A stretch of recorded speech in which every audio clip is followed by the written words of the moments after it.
Embrace the power of knowledge at Sanskriti University, ranked first in most promising university in engineering and management in India. Visit www.sanskriti. Kolkata के RG Kar medical college में junior महिला resident doctor से सामूहिक दुष्कर्म और हत्या की घटना के विरोध में रेजिडेंट डॉक्टरों की अनिश्चितकालीन हड़ताल जारी रहेगी। इस वजह से शुक्रवार को भी एम्स सफदरजंग, आरएमएल, लोकनायक, जीबी पंत सहित दिल्ली के सभी सरकारी अस्पतालों में इमरजेंसी को छोड़कर ओपीडी, नियमित सर्जरी और अन्य सभी चिकित्सा सुविधाएं प्रभावित रहेंगी। Federation of resident doctors association ने मंगलवार को हड़ताल वापस लेने की घोषणा की थी, लेकिन बुधवार देर रात कोलकाता में आरजीकर मेडिकल कॉलेज में हमले और तोड़फोड़ से डॉक्टरों का आक्रोश और बढ़ गया है। फॉडो ने भी हड़ताल वापसी की अपनी घोषणा से पीछे हटते हुए एक बार फिर हड़ताल पर जाने का ऐलान किया है। साथ ही शुक्रवार शाम 6 बजे इंडिया गेट के पास कैंडल मार्च बुलाया गया है।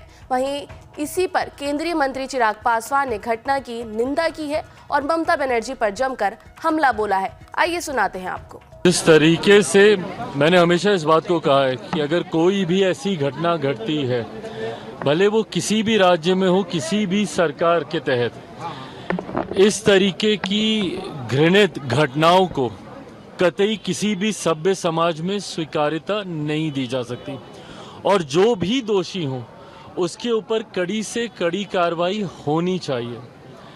अफसोस मुझे तब होता है जब ऐसे विषयों का भी राजनीतिकीकरण कर दिया जाता है। जिस तरीके से बंगाल में हिंसा चरम सीमा पर है, एक तो ऐसी शर्मनाक निंदनीय घटना वहाँ पर घटी, उसके बाद जिस तरीके से वहाँ पर आज की तारीख में एक आगजनी जैसा माहौल बनाया जा रहा है और मुझे नहीं पता कि इसके पीछे कौन है। कल जिस तरीके से घटना स्थल पर देर रात हजारों की संख्या में असामाजिक तत्व गए, उन्होंने तोड़फोड़ की, क्या ये किसी साजिश के तहत था? किसी एविडेंस को मिटाने के लिए था? किसी को बचाने के लिए था? किसी को फंसाने के लिए था? ये तमाम बातें जांच का विषय है। पर जब वहाँ की सरकार इसके ऊपर आंख मूंद कर बैठती है, चिंता वहाँ से शुरू होती है।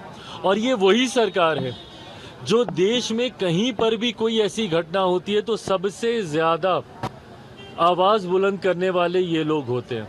मुझे ताज्जुब है कि जहाँ की मुख्यमंत्री एक महिला हो, वो मुख्यमंत्री इसके ऊपर खामोश रहती हैं। इनकी तमाम महिला सांसद इसके ऊपर खामोश रहती हैं और देश के किसी और कोने में अगर ऐसी घृणित घटना को अंजाम दिया जाता तो सबसे पहले ये लोग मुखर होते हैं। ऐसे में दूसरे का जुर्म होता है और जब वही छींटे आपके ऊपर आते हैं तो आप उसको छुपाने का आप काम करते हैं। जब ये दोहरी रणनीति चलती है, ऐतराज इस बात से होता है।